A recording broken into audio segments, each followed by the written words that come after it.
नमस्कार दोस्तों, तो स्वागत है आपका हमारे फिर से इस एमएसएन के महाजुगाड़ वीडियो में, जिसमें हम आज बात करने वाले हैं कि आखिर नर्सिंग मैनेजमेंट कैसे लिखें। नर्सिंग मैनेजमेंट लिखने के लिए नंदा के डायग्नोसिस कैसे होते हैं, कैसे ये बनाए जाते हैं, इंटरवेंशंस कैसे लिखे जाते हैं और ऐसा बेस्ट मैनेजमेंट लिखने का तरीका जिससे आपके एग्जाम में 8 में से 8 नंबर पूरे आए, वो सारी बातें हम यहाँ पे करेंगे। कुछ जो भी हम जुगाड़ लगा सकते हैं वो सारी बातें भी यहाँ पे करेंगे। पिछले वीडियो में भी कुछ हिस्सा शेष रह गया था जिसमें हमें ट्रिक्स डिस्कस करनी थी, वो ट्रिक्स भी मैं यहाँ पे डिस्कस करूंगा। और साथ ही साथ मैंने पहले के वीडियो में नर्सिंग रेस्पॉन्सिबिलिटी, नर्सिंग केयर और किसी पेशेंट की केयर करने के जो भी रोल ऑफ नर्स लिखने के तरीके होते हैं वो सारे स्टैंडर्ड तरीके बताए थे। बहुत सारा कंटेंट आपको वहाँ पे दिया था कि भाई आप ऐसे लिख सकते हो, ऐसे लिख सकते हो, ऐसे लिख सकते हो, और लगभग हर क्वेश्चन वहाँ से हो जाता था। वहीं आज हम नर्सिंग मैनेजमेंट का बात करने वाले हैं। देखिए, ये वीडियो थोड़ा बहुत कॉम्प्लिकेटेड होगा क्योंकि नर्सिंग मैनेजमेंट लिखना भी अपने आप में एक कला है, यहाँ पे डायग्नोसिस बनाना भी अपने आप में एक कला है। इसलिए मैं कोशिश करूंगा कि मैं कुछ ऐसे ही एडिशंस से आपको दूं कि भाई आप मैक्सिमम इसको ग्रास्प करके एक परफेक्ट वे में नर्सिंग डायग्नोसिस बनाएं और नर्सिंग मैनेजमेंट लिख सकें। चलिए अपन बात करने वाले हैं यहाँ पे 2 रूल की। देखिए, एट एंड हमें नर्सिंग मैनेजमेंट में लिखना क्या है वो समझते हैं ना। देखिए, कभी भी जब भी आपके सामने सवाल आएगा भाई कि नर्सिंग मैनेजमेंट लिखो इस चीज़ का, और ये सवाल जब भी 4 से 8 नंबर का हो, तब आपको करना क्या है, सबसे पहले यहाँ पे नर्सिंग डायग्नोसिस बनाने पड़ते हैं। नर्सिंग डायग्नोसिस से डिपेंड करता है कि डिजीज कौन सी है, कौन से सिस्टम से वो उठ के आई है, और वहाँ पे सबसे प्रायोरिटी इंटरवेंशन कौन सा होगा, या फिर पहला काम ऐसा कौन सा होगा जो नर्स को करना चाहिए।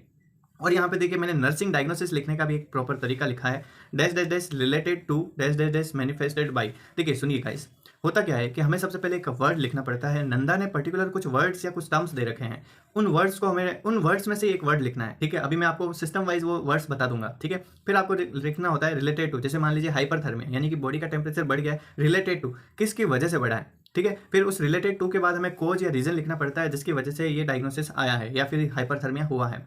देन अगर आपके सामने पेशेंट दे रखा है, पेशेंट का नाम दे रखा है, तो फिर आप इसको ऐड करोगे मैनिफेस्टेड बाई। मतलब पेशेंट में आपने ऐसा क्या देखा कि आपको लगा कि बॉडी का टेम्परेचर एलिवेटेड है या फिर हाइपरथर्मिया है। इसलिए प्रॉपर डायग्नोसिस बनाने का मेथड ये है। अगला जो पॉइंट हम लिखते हैं वो होता है आउटकम आइडेंटिफिकेशन का, या गोल का, या ऑब्जेक्टिव का। ठीक है, इसमें हमें बस 2 लगाकर चीजें लिखनी पड़ती है। लास्ट में मैं आपको 2-3 एग्जाम्पल दूंगा जिससे आपका थोड़ा और कंसेप्ट क्लियर हो जाएगा। और फिर बात आती है इंटरवेंशन की। इंटरवेंशन 2 तरीके से लिखे जाते हैं। नॉन थेराप्यूटिक इंटरवेंशन हमेशा हम पहले लिखते हैं, मतलब ऐसे मेजर्स हम पहले करते हैं जिसमें हमें किसी भी प्रकार की कोई इक्विपमेंट की जरूरत ना पड़े, बस किसी इंस्ट्रक्शंस के कहने पर या फिर थोड़ा सा बहुत कुछ करने पर ही वो काम हो जाए। अगला होगा थेराप्यूटिक इंटरवेंशन, जिसमें हम कुछ गोली दवाई दें, उसको ड्रग्स दें, उसको इंजेक्शन दें। दैट्स ऑल इंक्लूड होता है थेराप्यूटिक इंटरवेंशन में। और रेशनल वाला पार्ट आप ऐड कर सकते हो। अगर आप बहुत कॉम्प्लेक्स अपना मैनेजमेंट बनाना चाहते हो, आप अच्छे नंबर लाना चाहते हो, तो आप ये रेशनल भी लिख सकते हो कि जो भी आपने इंटरवेंशन किया है वो करने का रीजन क्या है। अब समझिए, मैंने इसके लिए पहले भी आपके लिए एक वीडियो बनाया है भाई। पहले भी एक वीडियो नर्सिंग मैनेजमेंट का हो चुका है जिसमें हमने बात की थी। देखिए ये रहा, जिसमें कौन सी गलतियां नहीं करनी है। कम से कम 20 मिनट का वीडियो, और आज बहुत सारे 5 से 10-15 हज़ार लोगों ने ये वीडियो देख चुका है और उस पर बहुत अच्छा रिस्पॉन्स आया था। देखिए, आपको ना कम से कम 3 डायग्नोसिस तो बनाने हैं। वो 3 मेन डायग्नोसिस होते हैं और 2 पीछे के एडिशनल डायग्नोसिस होते हैं जिनका इतना ज़्यादा रिलेशन नहीं होता है। वो जैसे सोशल या फिर एनवायरमेंटल रीजन से या फिर मेंटल रीजन से होते हैं। बाकी जो 3 होते हैं डायग्नोसिस, वो मेन बॉडी से या फिर बॉडी की फिजियोलॉजिकल फंक्शनिंग के बेसिस पे होते हैं। ठीक है, मेजरली ऐसा होता है। अब देखिए, कुछ सिस्टम वाइज डायग्नोसिस है। देखिए, नंदा ने पर्टिकुलर कुछ वर्ड दे रखे हैं। ठीक है, जैसे आप इनको याद कर लेना। देखिए, पर्टिकुलर एक एक सिस्टम के लिए मैंने बहुत सारे वर्ड्स लिखे हैं। इस पीडीएफ को मैं जूम करके आपको दिखा दूं। अब देखिए, जैसे सीवीएस डिजीज, जो भी कार्डियोवैस्कुलर सिस्टम की डिजीज है, उसमें कुछ वर्ड्स आते हैं धंधा के जिनको हम डायग्नोसिस में यूज करते हैं। जैसे acute pain, ineffective tissue perfusion, जिसके ब्रैकेट में लिख रखा है कार्डियोपल्मोनरी। अगला है activity intolerance, ineffective coping, access fluid volume, anxiety, risk for impaired gas exchange, decrease cardiac output, knowledge deficit, self care deficit. ये सारे मेजर डायग्नोसिस है जो सीवीएस सिस्टम में काम आते हैं। ऊपर के जो डायग्नोसिस लिखे हैं वो ज़्यादा यूज होते हैं ऊपर प्रायोरिटी में। अगले देखते हैं रेस्पिरेटरी सिस्टम के डायग्नोसिस। जैसे इनइफेक्टिव एयरवे क्लियरेंस, मतलब कि गला साफ नहीं हुआ है। इनइफेक्टिव ब्रीथिंग पैटर्न, ब्रीथिंग में डिफिकल्टी आ रही है या फिर वो अच्छे से ब्रीथिंग नहीं कर पा रहा है। इम्पेयर्ड गैस एक्सचेंज, उसका एल्वेलाई लेवल पे गैस एक्सचेंज है वो सही नहीं है। अगला है इम्पेयर्ड स्पॉन्टेनियस वेंटिलेशन, ये कम ही यूज होता है। Self care deficit, deficient knowledge, high risk for infection. अगली बात करें भाई डाइजेस्टिव सिस्टम की, तो जैसे इम्बैलेंस न्यूट्रिशन या altered nutrition, less than body requirement, high risk for infection, risk for fluid और electrolytic imbalance, altered bowel elimination, impaired skin intake. अगला देखिए, जैसे भाई जिसमें अदर कुछ डायग्नोसिस लिख रखे हैं मैंने। Disturbed sleep pattern, impaired physical mobility, hyperthermia, hypothermia, fatigue, chronic low self esteem, dysfunctional family process, ineffective coping या anxiety, grieving, powerlessness, risk for injury और रिस्क फॉर एस्पायरेशन। ये जो इतने डायग्नोसिस है, लगभग इससे आपका सारा काम हो जाएगा। अलग अलग सिस्टम वाइज है जो मैंने डायग्नोसिस दे रखे हैं। इनमें से आपको क्या करना होता है, जो भी आपके सामने डिजीज आई है उसमें कुछ पर्टिकुलर डायग्नोसिस होते हैं जो प्रायोरिटी पे होते हैं। मतलब कि भाई जैसे एमआई है मायोकार्डियल इन्फार्क्शन है, उसमें क्या होता है कि सबसे पहले पेशेंट एक बहुत चेस्ट पेन लिख करके आता है, यानी कि वहाँ पे एक्यूट पेन का डायग्नोसिस है वो सबसे प्रायोरिटी पे रहता है।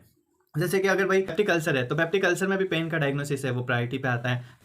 तो देखिए ज़्यादातर कई बार सवाल आता है प्री ऑपरेटिव और पोस्ट ऑपरेटिव डायग्नोसिस के ऊपर या फिर पोस्ट ऑपरेटिव नर्सिंग मैनेजमेंट के ऊपर। ज़्यादातर कई बार ऐसा होता है कि प्री ऑपरेटिव जो भी सिचुएशन होती है उसके अंदर एंजाइटी होती है, पेशेंट को नॉलेज नहीं होता है, पेन का डायग्नोसिस ये प्रायोरिटी पे आता है। पोस्ट ऑपरेटिव में ज़्यादातर चांस रहता है क्योंकि सर्जरी होती है तो इन्फेक्शन का चांस ज़्यादा रहता है, तो रिस्क फॉर इन्फेक्शन होता है, रिस्क फॉर इंजरी भी होता है कि भाई कई बार पेशेंट गिर जाता है, रिस्क फॉर फॉल है ना, और हाइपरथर्मिया, ये सारे होते हैं। अब जैसे यहाँ पे हमने जो भी डिस्कस किया है इससे रिलेटेड एग्जांपल देखते हैं तभी सारी चीज़ें समझ में आएगी। जैसे मैंने यहाँ पे एक एग्जांपल लिया है सीओपीडी का इसलिए लिया है क्योंकि पहले के वीडियो में मैंने एमआई और दूसरे ये एक दो डायग्नोसिस यूज़ कर लिए थे, तो मैंने सोचा इस बार इसके ऊपर डिस्कस करते हैं। देखिए नर्सिंग डायग्नोसिस कैसा है सीओपीडी का, और अब हम सीओपीडी का जो भी नर्सिंग मैनेजमेंट है वो लिखना सीख रहे हैं। देखिए सबसे पहले आपको लिखना है नर्सिंग डायग्नोसिस, जिसमें अपने पहला प्रायोरिटी का डायग्नोसिस रहता है impaired gas exchange related to chronic inhalation of toxins. क्या होता है भाई, पेशेंट बहुत ज़्यादा टॉक्सिन्स है वो इनहेल करता है, इसकी वजह से गैस एक्सचेंज है वो इम्पेयर्ड हो जाता है। अगला हम लिखेंगे आउटकम आइडेंटिफिकेशन या गोल। हमारा गोल क्या है, पेशेंट का गैस एक्सचेंज है उसे इंप्रूव करना, ब्रीथिंग पैटर्न को इंप्रूव करना, है ना, सिंपल है।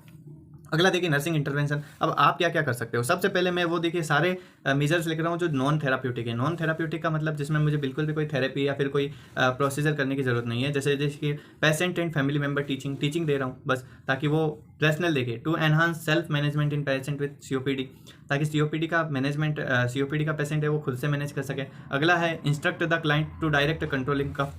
मैंने उसको इंस्ट्रक्ट किया, बताया कि भाई तुझे ऐसे कफ को कंट्रोल करना है, ठीक है, ताकि जब वो कफिंग ज़्यादा करेगा तो फटीग आएगी, उसको थकान आएगी तो वो कम हो, है ना। गिविंग इंस्पायरेटरी मसल ट्रेनिंग, जो भी डायफ्राम वगैरह है उसकी मसल ट्रेनिंग देंगे। डायफ्रामेटिक ब्रीदिंग टेक्निक है या टीचिंग है वो हम उसे सिखाएंगे, तो इससे क्या है ब्रीथिंग पैटर्न इंप्रूव होगा, एल्वेलर वेंटिलेशन बढ़ेगा। अगला देख लीजिए लास्ट के अंदर मैंने ड्रग्स यूज की है, वो भी डॉक्टर के प्रेस्क्रिप्शन पे, एडमिनिस्टर ब्रोंकोडायलेटर एज प्रेस्क्राइब। कभी भी क्या करते हैं, गलती सबसे ज़्यादा यही होती है, आप पहले ही थेरेपी या पहले ही ड्रग्स के बारे में लिख देते हो जिससे एग्जामिनर आपके नंबर काटता है, ठीक है। तो गाइज ये हो गया नर्सिंग मैनेजमेंट लिखने का तरीका। इससे भी आपको और अच्छे से समझना है तो अपना पुराना वाला वीडियो देख लो, बहुत अच्छे से समझ में आ जाएगा। अब हम जो ट्रिक अपनी बच गई थी भाई पिछले वीडियो में, उसकी हम बात करने वाले हैं कि भाई कैसे आपको अपने एमएसएन में 4 चांद लगाने हैं। और जैसा कि मैंने आपके पिछले वीडियो में nursing responsibility, role of nurse और nursing care of patient with any disease इसकी बात की थी, मैंने 10 फंक्शन आपको नर्स के बताए थे। बाद में मैंने यहाँ पे कुछ कोट लिखे थे। गाइस क्या होता है देखिए, पहले हम समझते हैं और फिर आपको खुद पता लग जाएगा कि ये कोट हम कहाँ लिख सकते हैं। ज़्यादातर क्या होता है कि किसी भी सवाल के एंड के अंदर हम इन कोट को चिपकाएं तो ये काफ़ी अच्छे लगते हैं। हो सकता है आप इनको शुरू में भी चिपका सकते हो, वहाँ पे भी अच्छा लगेगा। अगर आपके पास एक वैलिड कंटेंट नहीं है शुरू में, तब आप इनको चिपका दो, अच्छे ही लगेंगे। बाकी एंड में अगर आपने अच्छा सा कंटेंट लिखा है तो ये बहुत अच्छे लगते हैं। जैसे देखिए, the nurse have to maintain या we have to maintain highest standard of nursing care possible while या विद इन स्पेसिफिक सिचुएशन। मतलब यहाँ पे जो भी मान लीजिए एमआई का पेशेंट या कार्डियोवैस्कुलर डिजीज का पेशेंट है, उसके लिए ये लाइन कैसे होगी, या रेस्पिरेटरी के लिए लाइन कैसे होगी, वहाँ पे हम स्पेसिफिक जहाँ पे भी मैंने डैश लगा रखा है वहाँ पे आपको डिजीज या उस सिचुएशन का नाम लिख देना है। जैसे देखिए हम एमआई का लेते हैं, the nurse have to maintain या वी हैव टू मेंटेन, आप दोनों में से एक बात लिख दीजिए, है ना। Highest standard of nursing care possible, हमें कितनी भी हाईएस्ट स्टैंडर्ड की नर्सिंग केयर है वो देनी है while caring of a patient with cardiovascular disease, है ना, वाइल जब हम केयर कर रहे हैं किसी कार्डियोवैस्कुलर डिजीज के पेशेंट को। ओके, अगला देखिए, जैसे कोड है nurse word just another word to describe a person. Nurse word एक दूसरा वर्ड है किसी पर्सन को डिस्क्राइब करने का जो strong enough to tolerate everything, जो बहुत मजबूत है कि वो कुछ भी टॉलरेट कर सके, and soft enough to understand everyone, और इतना सॉफ्ट भी है कि वो किसी को भी अंडरस्टैंड कर सके। ओके, अगला देखिए, nursing is a profession of selflessness. Nursing एक ऐसा प्रोफेशन है जिसमें किसी भी प्रकार का कोई सेल्फलेसनेस नहीं है, कोई स्वार्थ भाव नहीं है। You give not to receive, आप कुछ पाने के लिए नहीं देते, but simply to serve those in need, जिसको ज़रूरत है, जिसको रियल में आवश्यकता है, उसको सर्व करने के लिए, उसकी अच्छी केयर करने के लिए आप उसको देते हो। तो ये भी लाइन बहुत अच्छी लगती है, जब भाई पता चलता है नर्सिंग वाले बच्चों का एटीट्यूड क्या है, वो क्या सोचते हैं, कितनी अच्छी थिंकिंग है, ये जब एग्जामिनर पढ़ता है लाइन्स तो बहुत ही अच्छा लगता है। आगे देखिए, let us never consider our self as finished. ये फ्लोरेंस नाइटिंगेल ने बोला था कि कभी भी आप नर्सिंग स्टूडेंट हो या फिर एक नर्स हो तो कभी ये मत समझिए कि आपने सब कुछ कर लिया है, अभी आपको बहुत कुछ सीखना है। Let us never consider our self as finished nurses, we must be learning all of our life. Okay, ये भी आप लिखिए। अगला देखिए, while caring of a patient इनमें से बस एक ही लाइन लिखनी है ना, कोई आप इन सब में से एक लिखिए, हर सवाल में एक एक एक एक लिखोगे तो ऐसे ही पूरी हो जाएगी। ऐसा नहीं है कि सारा कुछ एक ही में चिपका दो, फिर तो फेल होगे पक्का। ठीक है, अगला देखिए, while caring of a patient nurse should keep one thing on their mind. जब आप किसी भी पेशेंट की केयर कर रहे हो तो नर्स को अपने दिमाग में एक बात रखनी चाहिए, if a patient is called if a patient is cold, if a patient is feverish, if a patient is faint, if he is sick after taking food, अगर वो खाना खाने के बाद भी ठंड महसूस कर रहा है, बुखार महसूस कर रहा है, वो फेंट हो रहा है और वो सिक है, तो if he has a bad सोर, अगर उसको बैड सोर है, it is generally the fault not of the disease, ये बीमारी की वजह से गलती नहीं है, ये गलती है नर्सेस की वजह से। ये भी फ्लोरेंस नाइटिंगेल ने बोला है कि भाई नर्स अगर कुछ भी पेशेंट को हो रहा है अदर देन डिजीज़, वो अच्छा खाना खा पा रहा है लेकिन फिर भी उसको कुछ दिक्कत आ रही है, तो ये है कि भाई कहीं ना कहीं आपकी केयर में कुछ मिस्टेक है। ओके, आगे देखिए, ये वही वाली लाइन आ गई वापस से। और अगली, जैसे कोई क्वेश्चन के एंड में आप लिख सकते हो, so we can say that the nursing is an art, nursing is an art and if it is to be made an art it require an exclusive devotion the finest of the fine art. ये आप line कई बार आपने सुनी होगी nurses day के ऊपर कि art में भी ये बहुत ही अच्छी आर्ट है। बाकी देखिए, मैंने आपको पहले भी बता दिया है, कॉम्प्रिहेंसिव केयर वर्ड आप मेडिकल सर्जिकल में यूज़ ना करें तो बेटर है, उसकी जगह ये वर्ड्स है जिनको आपको यूज़ करना है। नर्सिंग रेस्पॉन्सिबिलिटी कैसे लिखनी है वो सब आपको मैंने बता दिया है, रोल ऑफ नर्स की स्टार्टिंग कैसे करनी है वो सब आपको मैंने बता दिया है, और ये सारे आपने देख ही लिए होंगे।